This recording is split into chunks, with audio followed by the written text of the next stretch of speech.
And so if someone wants to become a real estate professional, is it purely a time basis amount of income, or is there any other way that someone can get to that status while still being a W-2 employee, right? Is there a way, what would you say is kind of that golden rule for people on that simplistically?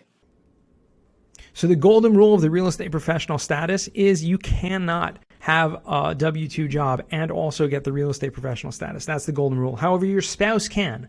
And so this is really important if you are a real estate investor and maybe you have a spouse that is a realtor or a real estate broker.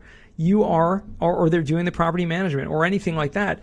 They are considered a real estate professional. And so to answer your question, Justin, it is simply a time factor that the IRS looks at. If you spend the majority of your time, which essentially means you cannot have another full-time job because the IRS or the people that are at the IRS cannot fathom that a person can actually work more than 40 hours a week.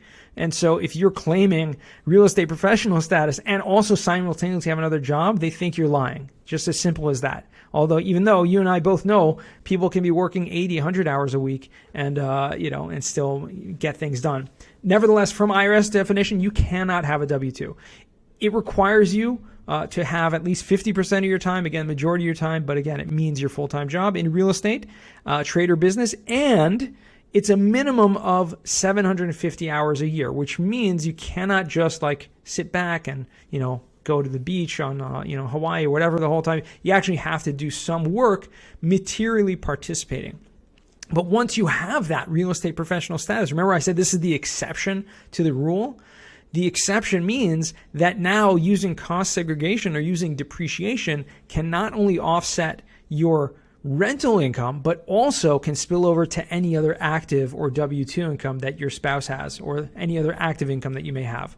So just in a practical example, let's say, you and your spouse are collectively making, let's say $500,000 a year in W-2 earnings. Okay.